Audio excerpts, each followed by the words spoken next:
a joint statement concluding that there was, quote, no evidence to date that any identified activities of a foreign government or agents had a material impact, end quote, on the 2018 election. Now, Mr. Hickey and Mr. Masterson, your agencies reached this conclusion because the intelligence community didn't detect a threat, correct?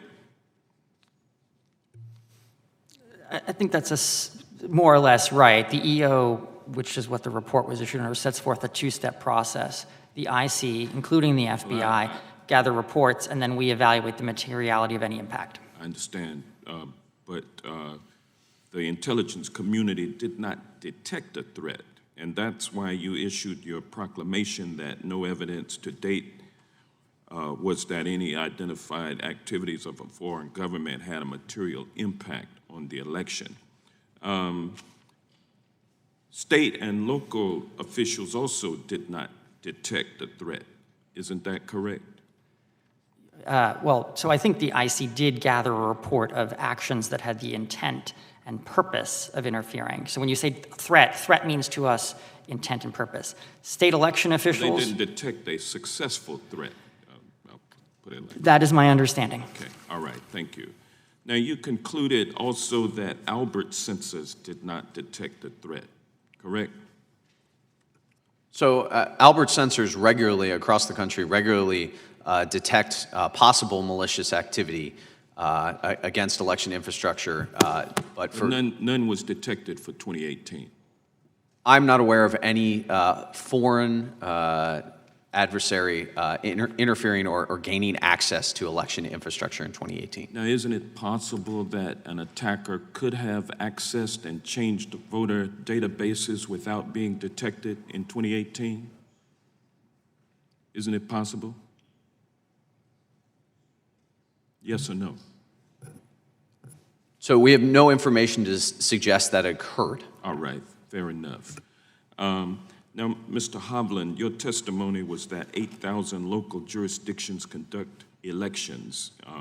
Many of those local jurisdictions used direct recording electronic voting machines, also known as touchscreen electronic voting machines, in the 2016 presidential elections and also in the 2018 presidential elections.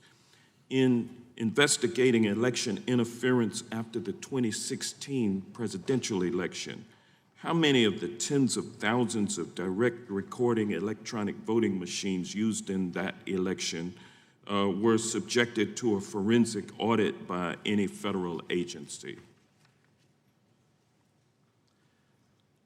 I'm not aware of forensic audits that were performed. What about any other type of testing or analysis on any direct recording electronic voting machines used in the 2018 elections?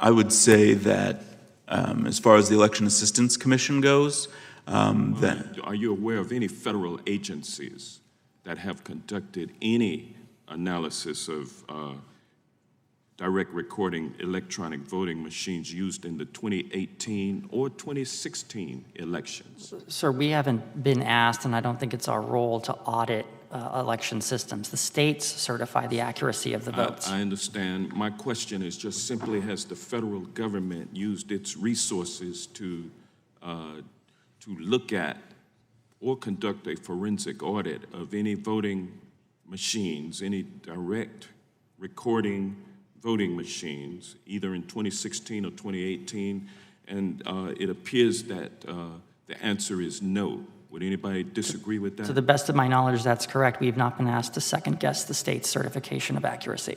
Okay, and I'm concerned about the 2020 election, especially considering the insecurity of our voting machines that has come to light in the past 3 years, and I'd like to hear from the representative agencies the response plan should our elections be successfully hacked in 2020. What would be the federal response to a successful hacking in 2020? The gentleman's time has expired. The witnesses may answer the question.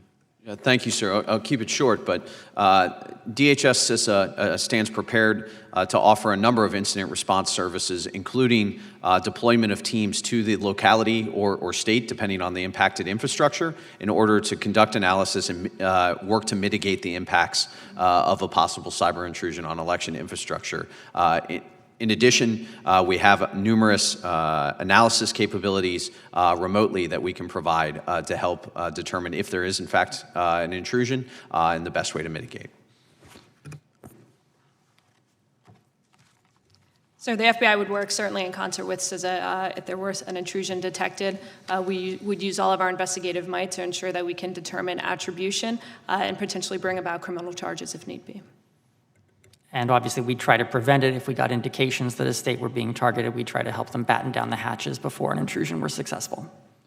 And I'd say on a positive note that both with the FY18 $380 million and other resources, the number of paperless machines that are left out there has decreased substantially, and over 90% of Americans will be voting with some type of paper audit trail.